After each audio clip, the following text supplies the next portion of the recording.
Serving South Central Wisconsin. NBC 15 News. Coverage you can count on.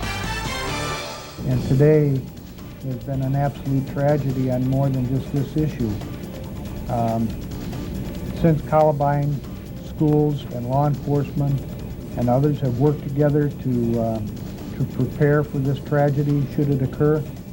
You hope and you pray it doesn't. It did today.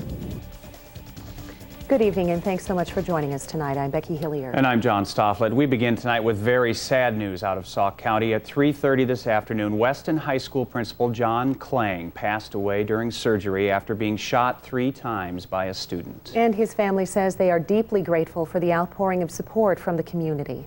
NBC 15's Melissa Wallering joins us live from Cazenovia with the very latest. Melissa?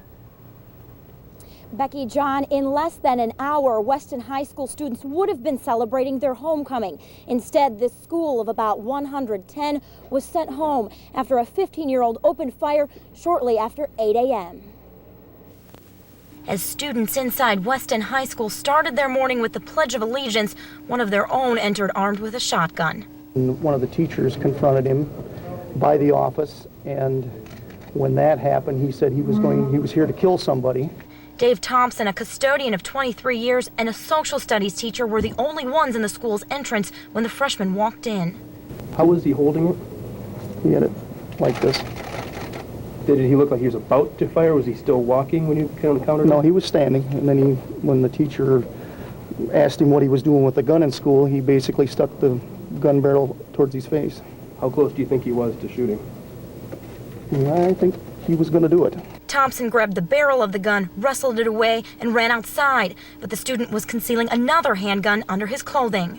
Principal John Klang approached the student, who proceeded to display a handgun and shot 3 times, hitting the principal all 3 times.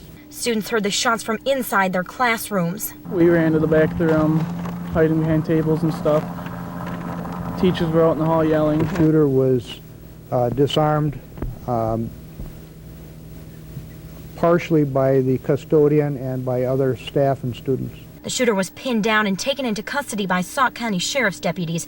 Thompson says the shooter had disciplinary problems in the past, but never brought a gun to school. The suspect could be charged as soon as tomorrow with first-degree homicide. His name is not being released. If he is charged as an adult, his name would be released at that time. Now, with continuing team coverage, Zach Schultz joins me now. And Zach, you've been here with me all day. We got here just a little bit after 10, and that's when a lot of the parents were bringing their kids home. They were coming here and bringing their kids home, and what were some of their reactions? There were a lot of hurt, confused faces, as you might imagine. A lot of parents not knowing what was going on inside. Talked to a few parents who said they had cell phone contact with their children, but basically all they were getting were rumors out of there about what had happened, who it had happened to, and when they could actually see their kids again. Just leaving a lot of people wondering what had happened here in Cazenovia. I heard 4 or 5 gunshots. I heard 3 gunshots go off. Students K through 12 were in class when the shooting happened, and the school quickly went into lockdown. We stayed by the under the desks and away from the windows so nobody could see us, and we were kind of scared too. As soon as that happened, I thought of Columbine and what happened there.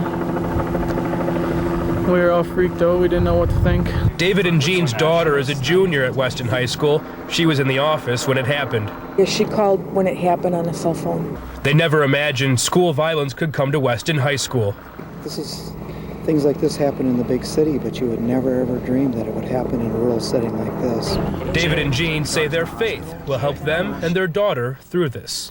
We called our pastor, and we just speak words of life into her. This could bring unity to this community, and people won't take life for granted. Most of the kids spent the day with grief counselors here inside the school until they were released home.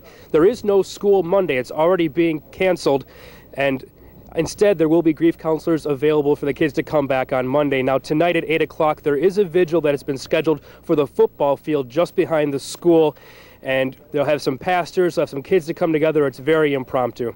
John and Becky. All right, Zach Schultz live in Cazenovia. Thanks, Zach. And we're beginning to learn more about the suspected shooter as well. NBC 15's Ashante Hathaway is live in Baraboo with the latest on that. Ashante? 15-year-old Eric Hainstock has been charged with first-degree intentional murder for shooting and killing his principal, John Klang.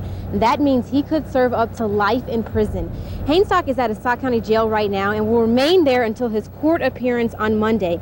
Officials say Hainstock shot Klang 3 times with a .22 revolver gun. Police say Hainstock told a friend that he planned on shooting the principal. That friend did not tell anyone of that. Now, this is a small school where everyone knows everyone, and this incident is obviously devastating. He was kind, considerate, warm, and friendly. He was a truly wonderful person. Authorities are searching Hainstock's home, and that is actually where he got the guns from. And we asked the police, what was the motive, and they did say that Hainstock was possibly going to have, the principal's actually going to issue a suspension to him for having tobacco usage. Okay, thank you very much. Ashante Hathaway reporting live for us tonight from Baraboo. Well, Principal John Klang was well known throughout the school district and community, and once again, let's go back to Zach Schultz with more on that. He was injured because he was trying to maintain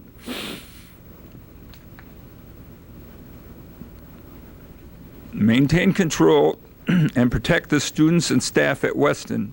John Klang graduated from Weston High School back in the 70s, and all 3 of his kids have graduated from Weston in the past few years.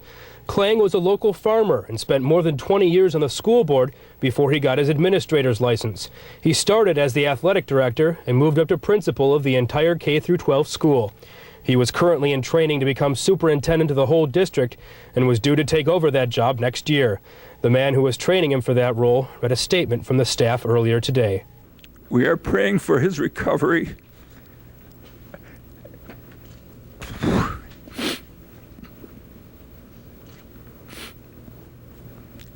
And we hope that many people will join us. We are anxious for his return so that we can thank him in person. Sorry, that's just a little bit hard for me, so. And I do have this.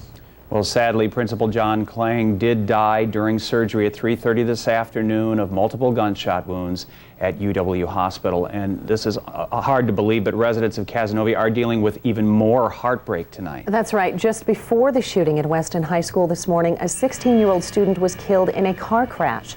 The Sheriff's Department says the crash is unrelated to the shooting. The deputy says the driver sped up when he saw law enforcement, and friends say the student was probably scared. The student's name has not yet been released, but friends say he was a junior on the football team. A passenger in the car received minor injuries, and it's very sad. Tonight was supposed to be their homecoming. They started off the day feeling so festive and hopeful, and very, very ended tragic this way. day.